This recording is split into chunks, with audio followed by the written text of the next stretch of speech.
नमस्कार, news capital express में आपका स्वागत है। मैं हूं आपके साथ अंकिता। चलिए बढ़ते हैं मुख्य खबर की ओर। ऑल इंडिया मुस्लिम त्योहार कमेटी और संयुक्त संघर्ष मोर्चा के संरक्षक शमशूल हसन बल्ली और चेयरमैन मोहम्मद दानिश खान ने भोपाल में इन्वेस्टर मीट में पधार रहे हैं। हिंदुस्तान के वजीर आजम जनाब नरेंद्र मोदी साहब और सभी मेहमानों का भोपाल में स्वागत किया। शमशूल हसन बल्ली साहब ने कहा कि यह एक सराहनीय कदम है। इससे पुराना भोपाल जो विकास के अभाव में वर्षों से जी रहा था, इस इवेंट से कम कुछ विकास भोपाल में हुआ। उन्होंने मांग की कि भोपाल में और भी पुरानी धरोहर है, उनको संरक्षित करना चाहिए।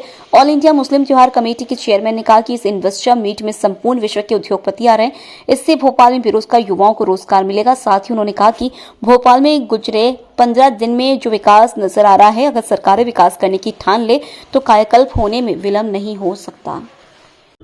तो भोपाल तो हमेशा से ग्रीन सिटी, लेक सिटी और क्लीन सिटी रहा है और नवाबों की नगरी कहा जाता है इसको, बेगमातों का शहर भी कहा जाता है, मसाजिदों का भी शहर कहा जाता है और हिंदू मुस्लिम एकता और गंगा जमनी तहजीब की भी सारे देश में भोपाल की मिसाल दी जाती है।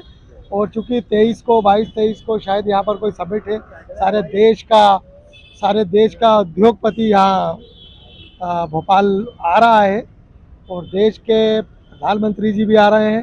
तो ये जो विकास कार्य जो दिख रहा है आपको, इससे कारण यही है कि देश का प्रधानमंत्री आ रहा है। तो जिस तरह से 100 करोड़ रुपए सैंक्शन होकर 100 करोड़ का कार्य किया जा रहा है, तो हम चाहते हैं कि प्रधानमंत्री जी और देश के उद्योगपति जी हर 6 महीने में आए, वो जगह बदल के आए, जिससे कि भोपाल जो अब अपनी बदहाली पे आंसू बहा रहा है, तो पूरा भोपाल ही खूबसूरत हो जाएगा।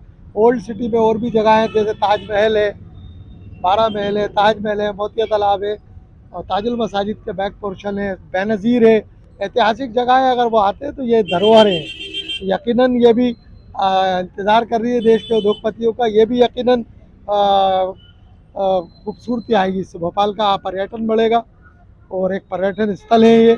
अगर सरकार चाहती तो इसको जिस तरह सदर मंजिल को आज रेंट पे देकर जिस तरह खूबसूरती दी है, उसी तरह ताजमहल को, बेनज़ीर को अगर दे के खूबसूरती देते तो यकीनन भोपाल बहुत खूबसूरत जगह है, बहुत खूबसूरत होता है। कहीं भी एक सीमा नजर आ रही है भोपाल के अंदर। एक सीमा के एक तरफ तो नया भोपाल है जो विकास की गंगा में बह रहा है, वही अब पुराने भोपाल की बात करें तो रोडें यहाँ की सड़कें उजड़ी हुई हैं, धूल वो गर्द गुबार यहाँ पे नजर है। ऐसे में अगर कोई मेहमान जो बाहर से विदेश से यहाँ पे आ रहे हैं तो पति को कोई भोपाल घूमने की या पुरानी शहर की धरोहर देखने की मांग कर रहे थे, तो किस तरह से यहाँ पे लेकर आएंगे या फिर उनको यही नहीं, मैं आपको बता दूं कि उनका जो एक क्राइटेरिया है, वो क्राइटेरिया तय कर रखा है कि कहाँ आना है और कहाँ तक आना है, उसके आगे नहीं जा पाएंगे। जबकि हम चाहते हैं कि भोपाल तो भोपाल है, नया और पुराना जिस तरह का नाम देके डिवाइड कर दिया भोपाल को, बड़ी गंदा, जिसकी भी सोच रही होगी, बड़ी गंदी सोच, वो गंदी मानसिकता का वो व्यक्ति होगा जिसने भोपाल को बांटने का काम किया है। और मैं चाहता हूँ कि पूरा भोपाल, संपूर्ण भोपाल एक है।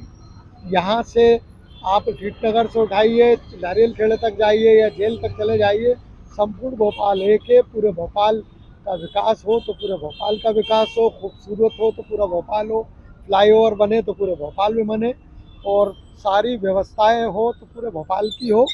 और जो पैसा जिस तरह 100 करोड़ रुपए जिस तरह अभी देश के प्रधानमंत्री जी के नाम पे, उद्योगपतियों के नाम पे खर्च किए जा रहे हैं, हम चाहते हैं ऐसे 200-500 करोड़ रुपए पूरे भोपाल पे खर्च करें, जिससे जनता से वसूल तो रहे हैं, आप टैक्स दे रहे हैं हम लोग, तो जो टैक्स होगा वो दे रहे हैं और आगे भी देते रहेंगे, लेकिन विकास की बात जोत रहा है पुराना भोपाल।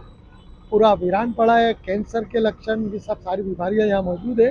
हम चाहते हैं कि जिस तरह प्रधानमंत्री जी आ रहे हैं और प्रधानमंत्री जी का हम तमाम शहर के लोग ऑल इंडिया मुस्लिम त्योहार कमेटी की जानिब से दिल से इस्तकबाल करते हैं। हम लोग तो चाहते हैं कि स्वागत का मौका हम लोगों को मिले, हम लोग उनका, देश के प्रधानमंत्री जी का और जो मेहमान खुसूसी देश के जो उद्योगपति आ रहे हैं उनका हम सब मिलकर स्वागत भी करें। और हम एक ज्ञापन भी देना चाहते हैं पुराने भोपाल को लेकर कि कम से कम यहाँ सरकारें नहीं सुन रही तो देश के प्रधानमंत्री तो बहुत गंभीर संवेदनशील प्रधानमंत्री है, यकीनन हम लोग जब मिलेंगे तो हम लोगों की सुनवाई होगी, ऐसा हमें यकीन है प्रधानमंत्री।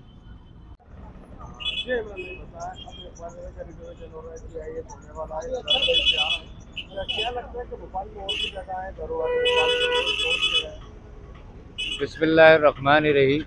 देखिए, किसी न किसी बहाने से भोपाल का विकास हो रहा है कुछ हिस्सों में जो है विकास कार्य जारी है जो काबिल तारीफ़ है, सराहनीय है, जिसमें इकबाल मैदान का भी संरक्षण किया जा रहा है, वो भी काबिल तारीफ़ है। पर इसमें कुछ कमियां हैं, जैसे इकबाल मैदान का संरक्षण हो रहा है पर इकबाल मैदान अल्लामा इकबाल की यादों से जो है ओझल भी हो रहा है। यहाँ पहले शायरियाँ लगी होती थी, अशार लगे हुए करते थे उर्दू और हिंदी ज़बान में। इस संरक्षण के दौरान वो दोबारा नहीं लगाए गए हैं, जो अफसोस की बात है। हमारी मांग है कि अगर संरक्षण हो रहा है तो पूरी तरह किया जाए। दूसरी तरफ भोपाल में बहुत बड़े बड़े बुलंद दरवाजे हैं, बड़े इमारतें हैं, उनको भी संरक्षण किया जाए। और ये जो विकास कार्य चल रहा है इसको रोका ना जाए, इसको आगे भी चलते रहना चाहिए।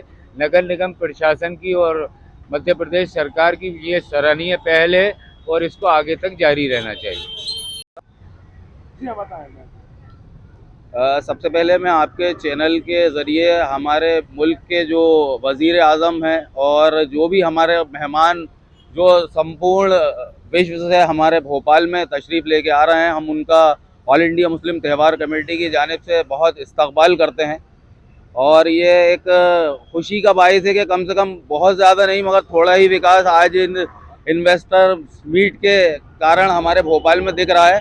और इससे ये प्रतीत हो गया है कि अगर सरकारें मन बना लें तो विकास करना कोई बहुत बड़ा काम नहीं है। हमने देखा कि 15 दिन के अंदर भोपाल में जिस तरीके से कायाकल्प किया गया है, ये सराहनीय विषय है।